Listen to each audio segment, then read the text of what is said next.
3 police officers have been confirmed dead after a shooting in the US city of Baton Rouge, that's in Louisiana. The incident happened early on Sunday, not far from a local police headquarters. It was when a group of gunmen opened fire on officers. The number of those injured is still unclear, with reports suggesting a total of 7 officers were hit. One of the shooters has been killed and 2 others are believed to be at large, according to the city's sheriff's office. Baton Rouge is the city where less than 2 weeks ago a policeman shot 37-year-old Alton Sterling dead in an incident that prompted mass protests. The terrifying moments when gunfire erupted playing out on chilling police dispatch recording. Shot fired, officer down, shot fired, officer down. Got a city officer down, shot fired, shot fired. I don't know where the subject shooting from. And now police have identified that killer as 29-year-old Gavin Long. Fox News chief intelligence correspondent Catherine Harrods has been working her sources. She goes on the record from Washington, D.C. Catherine? Well, thanks, Brenda. Earlier today, I spoke with a U.S. government official who was getting information in real time as events unfolded. And he told me that the initial piece of intelligence that the cops were working with is that they had a guy with an AK-style weapon with a bulletproof vest, and he was either on foot or in a vehicle. And based on what we heard on the news conference this afternoon, that lays out a couple of different scenarios, that he shot some of the cops, and then as they arrived on scene, he continued the shooting, or he was in a vehicle at one point and he was able to spray the cops, which I think helps explain the high number of casualties and injuries, Greta. Is there, we always hear whether someone is known to the police or not, known to law enforcement or not. Was this killer known to law enforcement?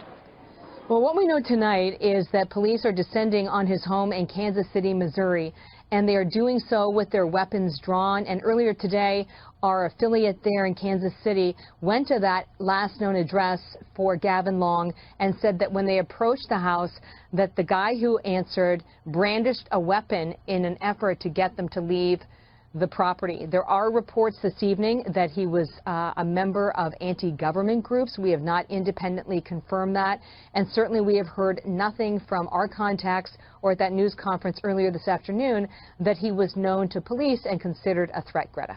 Authorities say the attack appeared to be well planned. The shooter has been identified as 29-year-old Gavin Long, a military vet.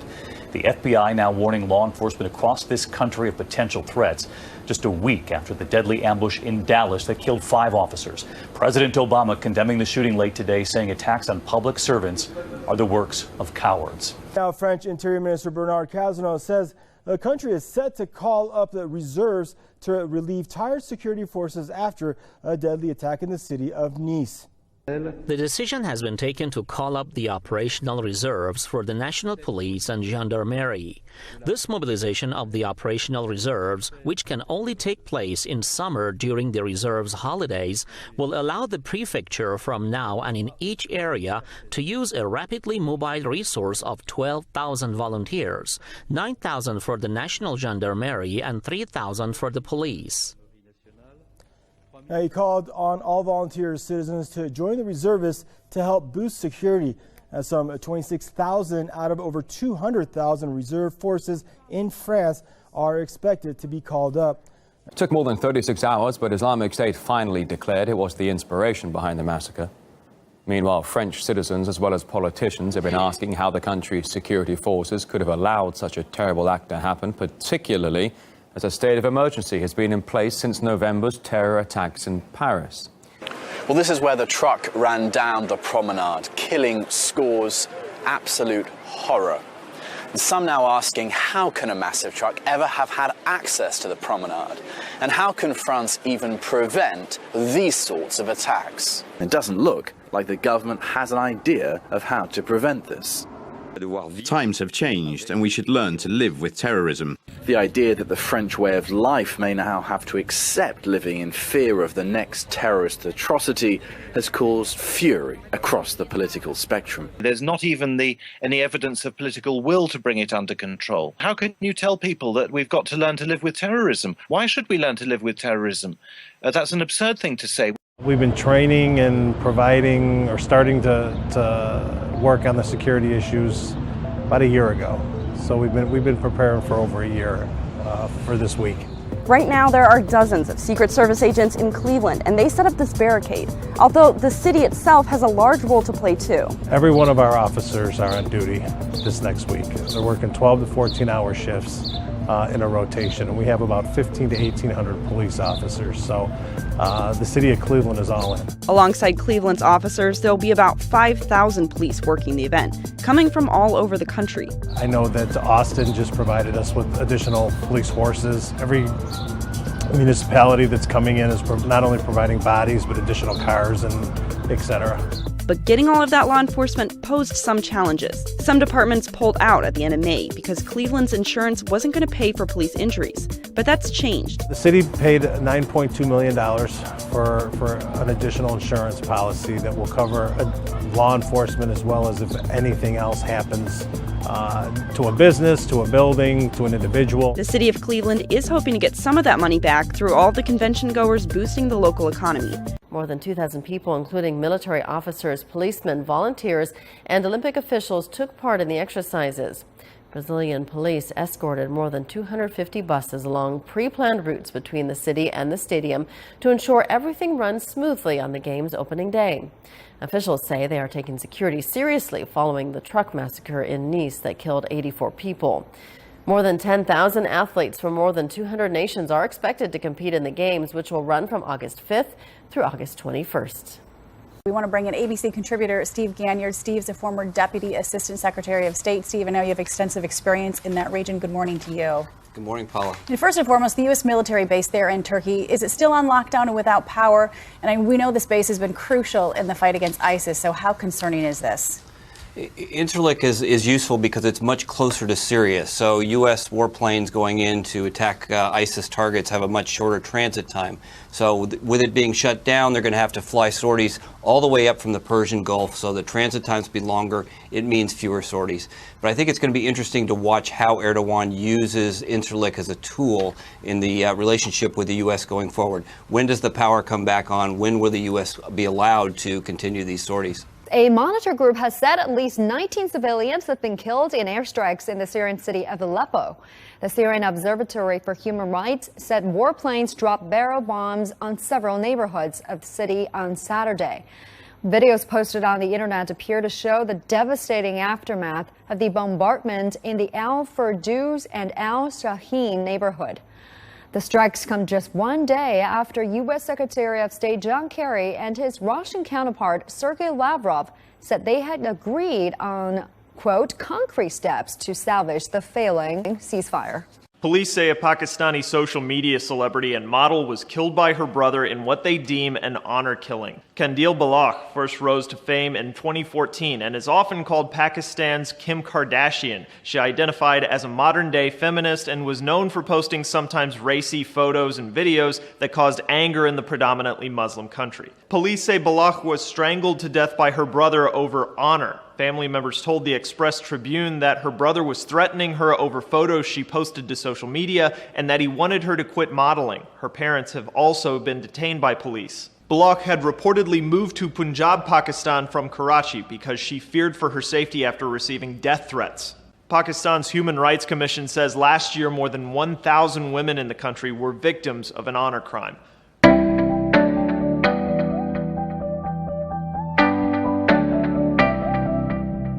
Has been made in London. Today, the British House of Commons passed a bill allowing scientists to make babies from 3 parents.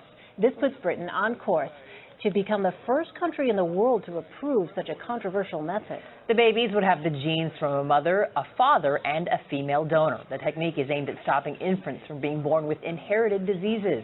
But critics say it is one step closer to producing designer babies.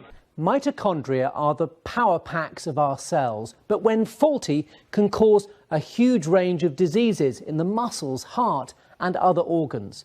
Within hours of IVF, the parent's key DNA that shapes our appearance and personality would be removed, leaving behind the faulty mitochondria. All the key genes would be placed into a donor embryo that's had its DNA removed and contains only healthy mitochondria. Any child born and future generations would have DNA from 3 people, although only 0.1% from the donor in the mitochondria. Bad news for banana lovers. The fruit is under attack by a disease that's threatening the entire industry. It's called Panama disease or Fusarium wilt. It stays in the soil for up to 40 years. It's already spread from Asia to parts of Africa, Australia, and the Middle East. There are fears it could strike Latin America, where North America and Europe get most of their bananas from. It targets Cavendish bananas, the most popular variety in the United States. If it spreads to Latin America, we could see prices go up in different varieties in stores. For now, billions of dollars and bananas are at stake. Even